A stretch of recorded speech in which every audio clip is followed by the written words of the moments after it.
عليكم ورحمة الله تعالى وبركاته. خوتي خواتاتي، نتمنى تكونوا ان شاء الله في احسن الاحوال. مرحبا بكم في قناتكم نوال تي في شانيل. نبداو بالصلاه والسلام على سيدنا محمد، اللهم صل وسلم وبارك على سيدنا محمد. اليوم ندوزو الوصفه ديال اليوم اللي نقترح عليكم وصفه ديال السينابون او سينابون رولز. كيجي لذيذ. الوصفه اللي نقترح عليكم كيجي طري، ما تشبعوش منه.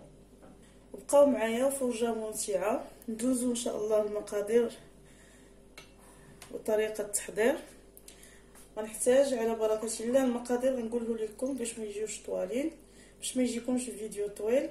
غنحتاج تقريبا كاس ونص ديال الحليب دافي او بحراره المطبخ. غنحتاج نصف علبه ديال الياغورت الطبيعي او الزبادي، نصف علبه كبيره. 2 معالق سكر. بسم الله.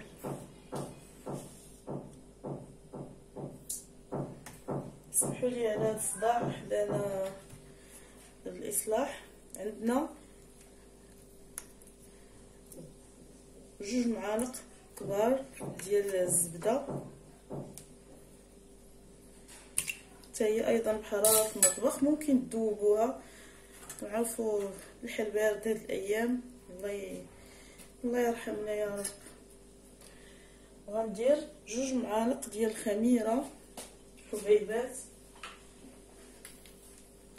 الخميره الحبيبات كتبقى على حساب الجو، على حساب واش بغيتو زربانين في هاد الوصفه بغيتو تحضروها دغيا. الحل بارد كنستعملوا فيه الخميره بزايد.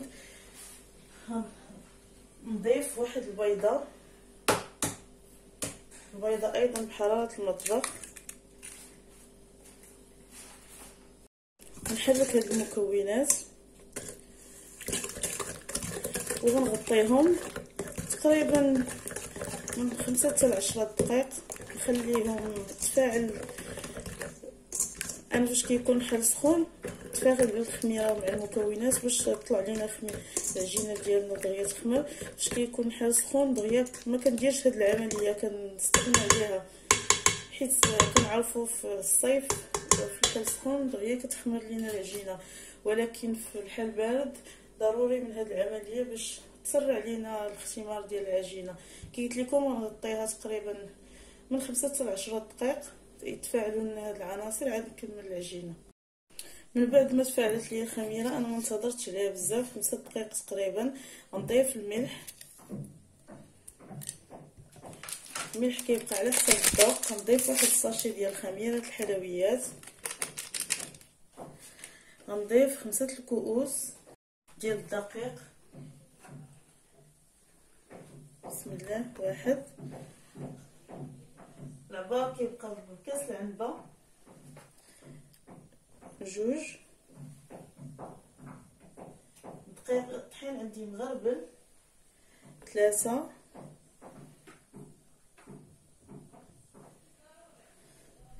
4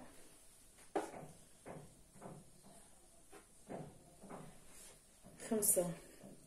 وغندي هاد المكونات يتعجنوا في العجانه. خصها تعجن مزيان، تدلك مزيان. الا كنتو غتعجنوها بيديكم خصكم تعطيوها تدلكوها مزيان. هنا بالنسبه واحد الاضافه، الا بغيتو العجينه تجي طريه هشيشه، هاد السينابون بعض المرات الا كانت عندي كريم شونتيي غبره كندير معاها تقريبا معلقه كبيره عامره. الا ما كانتش عندي غنوريكم البديل ديالها في اخر، فاش غادا نكون كنشكل فيها غنطيبها غنوريكم شنو ممكن ديروا. من بعد ما تعجنت العجينه شفتوا معايا كيفاش كتكون لينه، حيت كتدلك مزيان. كي قلت لكم خصها تدلك مزيان، سواء تعجنات باليد او بالعجانه تدلك مزيان، كتكون ناعمه. غنغطيها ونخليها تخمر حتى يتضاعف الحجم ديالها. ندوز نحضر معكم الخليط اللي غنحتاج اللي غنعمرو به هاد السينابون. ودابا غندوز لتحضير الخلطه اللي نديروها في وسط من عجين ديال السينابون. غنحتاج ليها، عندي هنا كاس سكر حبيبات. الا كان عندكم سكر اسمر، الوصفه الاصليه كيستعملوا فيها السكر الاسمر او الاشقر او الكاسونات. انا ما عنديش دابا، غندير غالبا كندير غير السكر الابيض. الا كان عندي متوفر كاسونات كنديرها، سينون كندير هذا. نضيف عليها 2 معالق ديال القرفه، مسحوق القرفه. انا اي حاجه فيها القرفه كتعجبني، يا بريوش يا طياب هكا اللي كنستعملوا فيه القرفه كله كيعجبني. هنا عندي مسحوق الفاني للتنسيم، ممكن تستغنيو عليه وتكتفيو بنكهه القرفه، ولكن كيجي احسن بالفاني. عندي ملعقه ديال الكاكاو المر،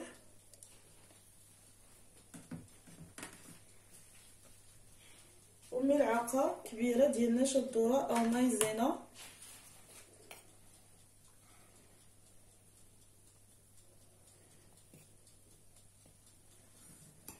وغنخلط هاد المكونات، نخلطهم حتى ينسجموا كاملين.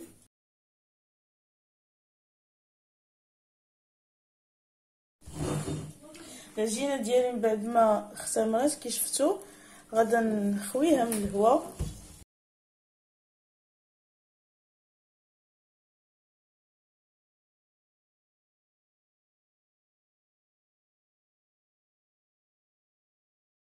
بعد ما خويتها من الهواء غادا نرش سطح العمل بالطحين وغنطلقها على شكل مستطيل.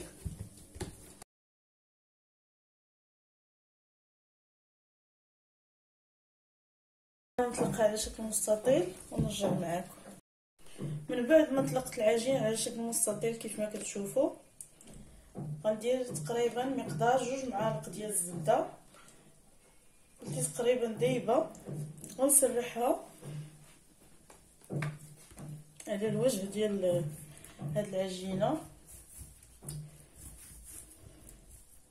من بعد ما سرحت الزبده على الوجه ديال هاد المستطيل ديال العجين كامل، دابا غنرشها بهاد الخليط ديال السينابون،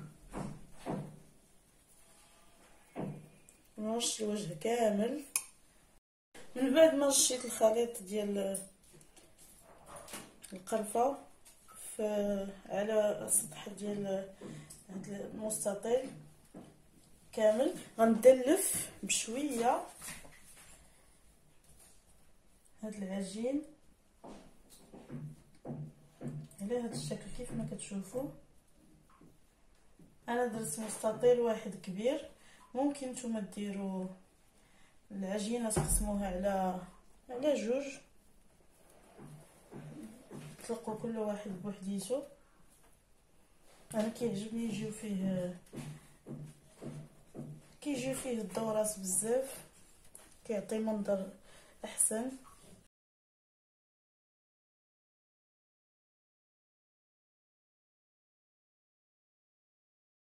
غادي نسدو بحال هكا، ندوز باش نقطعوه، يا اما تقطعوه بسكين حاد او بالخيط بحال هاد الطريقه ديال الشناك.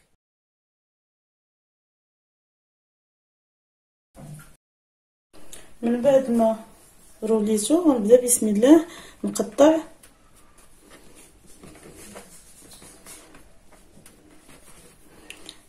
كتقطعوا السمك اللي بغيتو، كتلاقيو الخيط هكا وكنقطعوه بكل سهوله. شفتوا معايا؟ ونقادوه في الطاوه اللي ديجا يا اما مول الدجاج او الطاوه او اللي عندكم ممكن بغيتو طيبوا فيه، او الشكل اللي بغيتو تحصلوا عليه. ممكن بالنسبه باش تحصلوا على قطع متساويه، يا اما تشدوه بحال هكا القطعه الاولى اللي قطعتو ترشموا العجين على هذا الشكل باش يجيكم قطع متساويه. غنستمر بحال هكا نعبرهم كاملين. من بعد ما عبرتهم كاملين غنكمل التقطيع ديالهم بسم الله. كيف ما قلت لكم يا اما بالخيط كيف ما كندير انا دابا، يا اما بسكين يكون ماضي، والخيط كيعطي نتيجه احسن. وكنقادوهم في الطاوه كنديروهم بعدين شويه على بعضياتهم حيت باقيين غادي يزيدوا يخمروا. كنقطع عند هذيك العلامه اللي درت اللي عبرت ليها.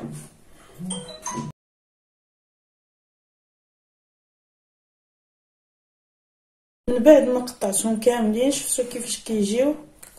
قلت لكم كنحطوهم مفرقين بعدين ما بيناتهم حيت باقيين غادي يخمروا. هاد الكميه اللي درت معكم فرقتها على هاد المول ديال الزاج، القطر ديالو تقريبا 32 سنتيم، والبقيه درتها في هاد المول الصغير. غنخليها تقريبا ساعه الا ربع تزيد تخمر شويه ونرجع معكم. من بعد ما تنفخوا ليا هاد الفطائر ديالي، عندي هنا كريمه سائله. هذه هي الاضافه اللي قلت لكم كنديروا، يا اما كندير البودره ديال الكريم شانتيي كنديروها مع العجينه باش تجينا هاد العجينه طريه كيجيو مفشفشين ولذاذين. الا ما كانش عندنا البودره ديال الكريم شانتيي كنديروا الكريمه السائله. الا ما كانتش عندكم، كانت عندي ديجا في الدار، الا ما كانتش عندكم ممكن تستعملوا علبه ديال بيرلي، داك الجبن الحلو تخلطوه مع 4 كاس او نص كاس ديال الماء وديروا هاد العمليه اللي غندير انا بالكريمه السائله. كندهن الوجه ديال الفطائر بحال هكا.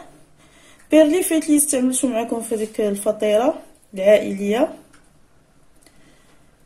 كتعطي واحد اللذه لهاد الاضافه ديال الكريمه السائله لهاد الفطائر. بهاد الطريقه كتعطي واحد اللذه رائعه لهاد الفطائر، وواحد الطراوه كانك تاكل الحلوه كتجي لذيذه.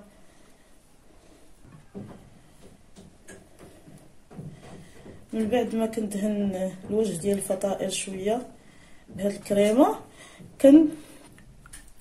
كنحاول نفرغ شويه في هاد الفراغات من هاد الكريمه. كيف ما كتشوفوا هاد الفراغات اللي ما بين الفطائر، وغندخلها الفرن اللي مسخن من قبل. هي غتزيد فاش غطيب، فاش ندخلها الطيب غتزيد تنفخ لينا في الفرن. شفتوا معايا هاد الفراغات كلهم درت فيهم هاد الكريمه السائله شويه، وبنفس الشيء غادي ندهن حتى هذه وندخلهم الفرن اللي قلت لكم مسخن من قبل على درجه حراره 180. غنطفي الفوق وندخلهم يطيبوا من التحت حتى تطيب من التحت، عاد نشعلوا عليها طيب من الفوق ونخرجوها باش نكملوا التحضير ديالها. على بيد ما خرجت السينابون ديالي من الفرن غندوز نحضر الصلصه اللي غنحتاج باش نسقي هاد السينابون. غنحتاج نصف كاس ديال او نصف علبه ديال الحليب المركز المحلى. انا عندي هنا محضر في البيت، حضرته خفيف شويه. غنحتاج معاه 3 معالق ديال جبنه الدهن، ممكن تستعملوا اي جبنه عندكم. كيف ما الا ما كانش عندكم جبنه الدهن ممكن تستعملوا قطع الجبن المثلث مع نصف علبه ديال نسلي الحليب المركز المحلى. غتستعملوا 6 القطع ديال الجبن، 5 حتى 6 القطع. انا غندير جبنه الدهن 3 المعالق كبار. الوصفه الاصليه فيها جبنه الدهن. كيف ما قلنا باش نسهلوا لنا دائما الامور نقلبوا على اللي باش نعوضوا ونطحن هادو حتى ينسجموا. بسم الله.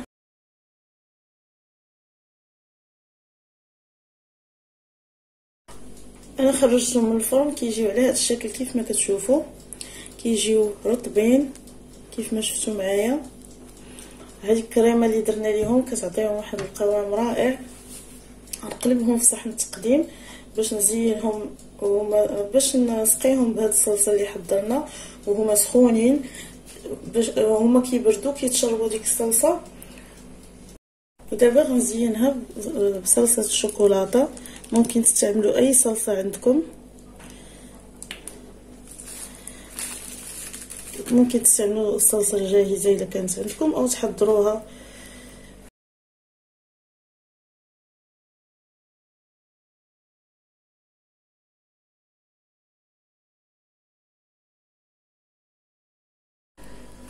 غنزينها ايضا بزبده اللوتس.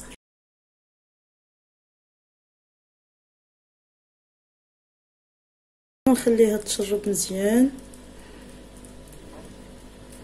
شحال ما تشربت هاد ليصوص شحال ما كتجي لذيذه. وممكن الا بغيتو تحتفظوا بها في المجمد حضرتوها باش تحتفظوا بها في المجمد، ما تكونش دايرين فيها لاصوص حتى تبغيو تقدموها وعاد ديروا فيها لاصوص. غنزينها بالفواكه الجافه وحبيبات الشوكولاته. من بعد ما خليتها بردات كتكون سخونه ولي صوص باردين كتشربهم مزيان. قدمتها على هذا الشكل كيف ما كتشوفوا، كتجي رائعه بمعنى الكلمه. جربوها ان شاء الله غتشوفوا او غتذوقوها خفيفه لذيذه والمذاق القرفه مع لي صوص لا الشوكولاط ولا الحليب والجبن او زبده اللوتيوس وقرمشه الفواكه الجافه. هاد المكونات كاملين كيميزوها وكتجي ولا اروع.